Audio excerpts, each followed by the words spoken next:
जय हिंद मेरे प्यारे देशवासियों। मैं हूं आपका दोस्त retired marine commando 2611 Mumbai terrorist attack warrior, 3 time Ironman finisher, motivation speaker और author of 2611 brave heart, Praveen Kumar Tewatia. दोस्तों, आजकल ना लोग 2GB डेटा जो है ना वो संभाले नहीं संभल रहा है। कुछ भी लोग ट्रेंडिंग में डाल रहे हैं, कुछ भी, मतलब कुछ भी। अब एक नीरज चोपड़ा ने भाला क्या फेंका और गोल्ड क्या आ गया, लोगों के अंदर तिल मिलाहट मच गई है कि उनको ना सूबेदार से उनको भैया कर्नल बना दिया जाए। पहले तो आप अपने व्यूज इसके नीचे लिखिए, उसके बाद मैं अपने आंसर देने की कोशिश करूंगा कि सूबेदार से उनको ब्रिगेडियर बनाया जाना चाहिए या नहीं, और क्या क्या रूल्स हैं सूबेदार से कर्नल बनाने के लिए। इसके ऊपर भी मैं आपके ऊपर जो पर्दा पड़ा हुआ है आपकी आंखों के आगे, उसको मैं हटाने की कोशिश करूंगा, क्योंकि लोगों को ना और आपको रूल रेगुलेशंस का पता नहीं है। जब आपको रूल रेगुलेशंस का पता ही नहीं है तो आप कैसे और किस दावेदारी के आधार पर कह सकते हैं कि एक सूबेदार रैंक को एक कर्नल में कन्वर्ट कर दिया जाए। सो इसके पीछे की जो चीजें हैं मैं उनके ऊपर थोड़ा सा प्रकाश डालना चाहूंगा कि कैसे बन सकते हैं और कैसे नहीं बन सकते।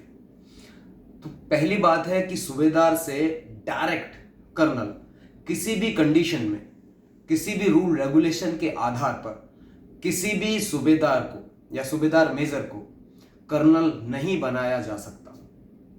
इसके पीछे के रीजन ये है कि जेसीओ रैंक जो होती है वो नॉन कमीशन्ड रैंक होती है, और जब जूनियर कमीशन्ड अफसर है तो उसको कमीशन लेने के लिए दोस्तों क्या क्या चीज चाहिए मैं आपको उसकी जानकारी देना चाहूंगा। पहली बात तो उस पर्टिकुलर बंदे को ग्रेजुएशन उसकी कंप्लीट होनी चाहिए। ग्रेजुएशन के बाद उसको डिफेंस का जो एग्जाम होता है वो क्लियर होना चाहिए, उसको एग्जाम देना पड़ेगा।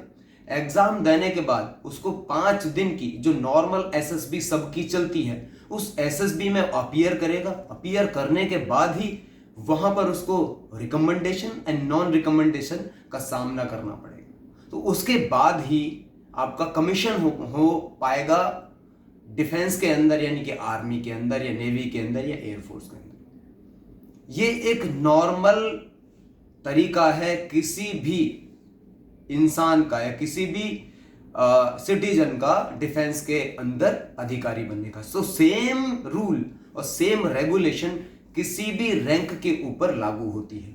सो अगर नीरज चोपड़ा को कर्नल बनाना होगा तो पहले वो कर्नल बनेगा ही नहीं, तो उससे पहले उसको जो नॉर्मल प्रोसीजर्स हैं प्लस उसको एग्जाम देना होगा, एग्जाम में पास होना होगा, फिर एसएसबी देना होगा, उसके बाद फिर जो पर्टिकुलर जो ट्रेनिंग है वो ट्रेनिंग उसको लेनी पड़ेगी। उसके बाद ही उसको प्रमोट किया जा सकता है, वो भी 2nd लेफ्टिनेंट की रैंक पे। उसके बाद उसको कैप्टन बनाया जाएगा, कैप्टन के बाद मेजर आएगा, मेजर के बाद दोस्तों जो प्रमोशन होगा वो लेफ्टिनेंट कर्नल होगा। उसके बाद ही कर्नल रैंक एक इंसान को लगाई जा सकती है। तो एक कोई प्रोसीजर ही नहीं है जिसकी आप बात कर रहे हैं, यानी कि आप ऐसी बात कर रहे हैं कि आंधी में जैसे गधा देखता है ना, आंखें बंद कर लेता है, उसको सिर्फ सब कुछ अंधेरा ही अंधेरा दिखाई देता है और वो जिधर की दिशा में चलना चाहता है बस उधर की दिशा में आप चला जाता है। तो यही कंडीशन सिर्फ आपकी हो रखी है कि आपको रूल रेगुलेशंस का पता नहीं है और बस आप आंधी में गधा बनकर ना देश को गुमराह कर रहे हो। अब मैं एक और चीज आपको बताना चाहता हूं कि मोदी गवर्नमेंट भी चाहे या खुद प्रधानमंत्री मोदी भी चाहें तो नीरज चोपड़ा को कर्नल नहीं बना सकते। It is clear to all of you, यानी कि ये बात आपको क्लियर हो रही है कि नहीं हो रही? क्यों कि मोदी सरकार या प्रधानमंत्री मोदी भी उस रूल रेगुलेशंस के अगेंस्ट में जाकर उसको कर्नल नहीं बना सकते। हां, अगर वो डिफेंस में नहीं होते तो उनको ऑनरी रैंक दी जा सकती थी इंडियन आर्मी के द्वारा, लेकिन वो इंडियन आर्मी का भी हिस्सा हैं तो तो मैक्सिमम जो प्रमोशन उनका बनता है वो बनता है सूबेदार मेजर का।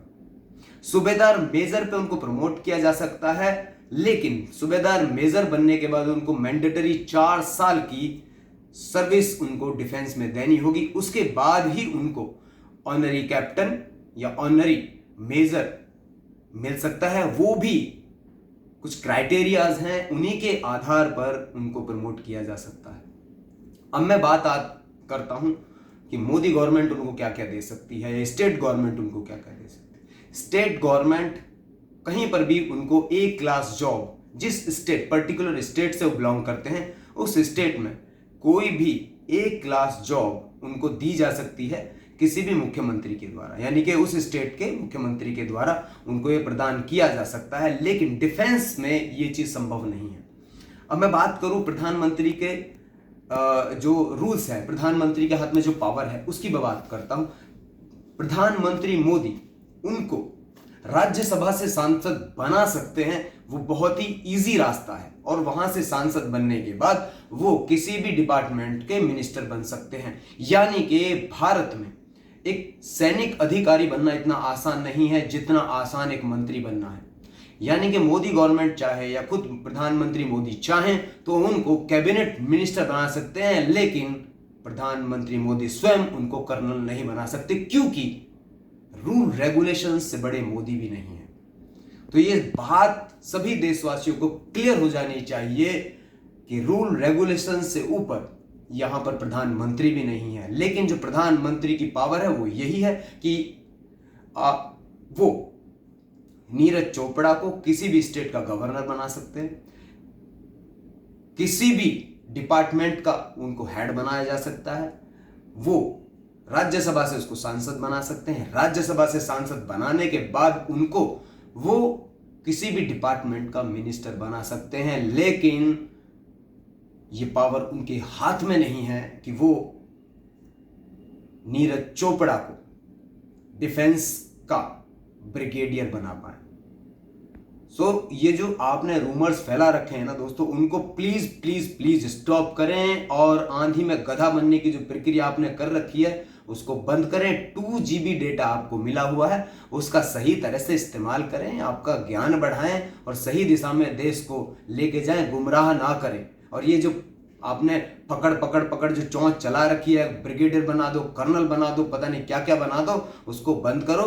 हो सके तो ये चलाओ कि उसको मिनिस्टर बनाओ, ताकि देश के युवा उसके अंडर में ट्रेनिंग करें, देश के युवा उनसे कुछ सीखें, वो मिनिस्टर बने, चाहे वो स्टेट गवर्नमेंट में मिनिस्टर बने या कैबिनेट में मिनिस्टर बने या सेंट्रल गवर्नमेंट में मिनिस्टर बने। लेकिन तभी देश का भला हो सकता है, उससे पहले देश का भला नहीं हो सकता, क्योंकि आप तो अंधभक्त हैं, आपको तो कुछ दिखाई देता नहीं है। सिर्फ और सिर्फ आंख बंद की, जिसने जैसा बोल दिया उधर की तरफ ही आपने हाँकना शुरू कर दिया अपने गधे को। तो इन अंधे गधों को हाँकना बंद कीजिए और आप खुद भी अंधे गधे बने हुए हैं। आप भी थोड़ा आंखें खोलिए और चारों तरफ देखिए कि क्या रूल रेगुलेशंस कहते हैं और क्या नहीं कहते हैं। यहाँ पे बहुत लोग होंगे जो इसकी सपोर्ट में बात करेंगे कि उनको कर्नल बना देना चाहिए, ब्रिगेडियर बना देना चाहिए। लेकिन जो कितने लोग हैं यहाँ पर जो ये कहने वाले कि उनको बनाया ही नहीं जा सकता, क्योंकि रूल रेगुलेशंस उसके अगेंस्ट में खड़े हुए हैं, क्योंकि उनको पहले एग्जाम देना पड़ेगा, SSB देनी पड़ेगी, उस क्राइटेरिया को पूरा करना पड़ेगा, तभी वो बन सकते हैं, उससे पहले नहीं बन सकते। सो ये सब चीज़ें आप बंद करें, ये डिमांड विमांड जो आपने डाली हुई है इसको बंद करें और अपना थोड़ा बहुत जो आपका काम है वो कर ले, बेकार के टाइम पास ना करें। आप देख रहे थे मेरा YouTube channel MARCOS Praveen Tewatia. मुझे पता है ना लाइक करोगे, ना शेयर करोगे, ना कमेंट्स करोगे, क्योंकि आपकी बत्ती हो गई है बंद। जय हिंद, जय भारत।